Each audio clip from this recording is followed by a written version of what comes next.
So after the joking, a funeral approaches, and Hamlet sees the king. And right away, Laertes gets into an argument with the priest over the funeral rites because it's back to the gravedigger's debate about whether she committed suicide or not and whether she deserves to be buried in Christian ground. Um, the rules are really specific and pronounced, though apparently in Shakespeare's time, madness could be a way of circumventing some of this. But here, it's very alive, this tension between Laertes and the priest. What ceremony else? We do have funerals and weddings in this play, and funerals and all sorts, coronations, actually, coronation. There are all sorts of important ceremonies that kind of mark out events, their religious and community significance. Her obsequies have been as far enlarged as we have warrant ties. Her death was doubtful. Ugh. And but that great command oversways the order. The king, if it wasn't for the king, she should in ground unsanctified have lodged, unholy land, till the last trumpet. For charitable prayers, shards, flints, and pebbles should be thrown on her. Yet here she is allowed her virgin krantz, her made instruments, and the bringing home of bell and burial. So she shouldn't have even this. And he's angry. Must there be no more done? No more be done. We should profane the service of the dead, to sing a requiem and such rest to her as to peace parted souls. It would insult the others. It's only because of power of the king she got this far. But with religious laws, you can lay her in the earth then. And from her fair and unpolluted flesh may violets spring. I tell thee, churlish priest, a ministering angel shall my sister be when thou liest howling. That's great. Churlish. You're being unfair, and she will be an angel when you are in hell. She's unpolluted. Is that about sex?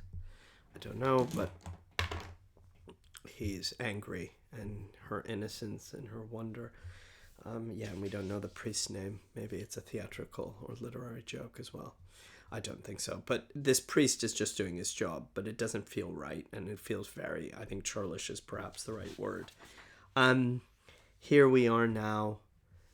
Hamlet comes and faces what this is. He is famously dives into the grave. I think his language here is really theatrical and over the top, and it's another kind of iconic set piece visually. Two brothers wrestling. Sorry, not two brothers, but two mirrors of each other wrestling in the grave of Ophelia. What is he whose grief bears such an emphasis, whose phrase of sorrow conjures the wandering stars and makes them stand like wonder-wounded hearers?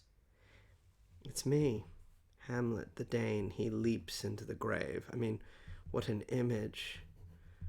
Drama queen. Dramatic. The devil take thy soul. He hates him. Thou prayest not well, I prithee, take thy fingers from my throat. For though I'm not splentative and rash, yet I have something in me dangerous. What is that? A threat, which let thy wiseness hear. Hold off, get off me. What are you here for? I loved Ophelia. 40,000 brothers could not, with all their quantity of love, make up my son. This hyperbole, is it believable? Is it true? I just don't know. It's over the top. It could be a victim of his just poetic language. He is mad, Laertes. He's crazy. Leave him. For the love of God, forbear him.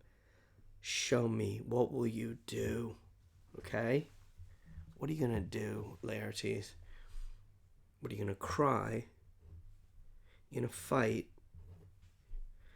You're going to woot fast? Tear thyself? Would you drink up? You're not going to eat? You're going to hurt you? You drink up easel? Eat a crocodile? I'll do it. Mourning. Is this competitive mourning?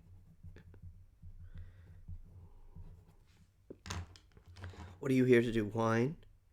You want to outface me with leaping in her grave and buried quick with her? So will I. Do you want to be buried with her? Go for it.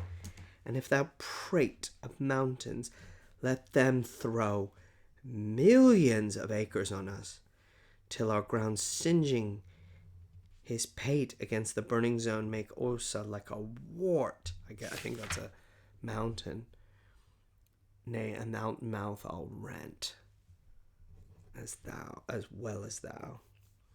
This is just madness, and thus a while the fit will work on him. As patient as the female dove when her golden couplets are disclosed, his silence will sit drooping. Hear you, sir. What is the reason that you make me thus? Okay, this is really unbelievable. He has killed his father.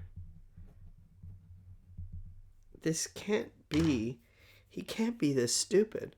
I loved you. But it's no matter. Let Hercules himself do what he may. The cat will mew and dog will have his day. Don't really, whatever. It's a whatever kind of rhyme and end to the scene. But it is truly, truly unbelievable that Hamlet wouldn't realize that he has a right to hate him. What do you make of his language? Do you think he is over the top? Do you think, again, there's a metal ore of authenticity inside of it? That language that Gertrude used after the murder of Polonius, when she says he wept, which we don't. I don't know if he did. Is this real, or is this a performance?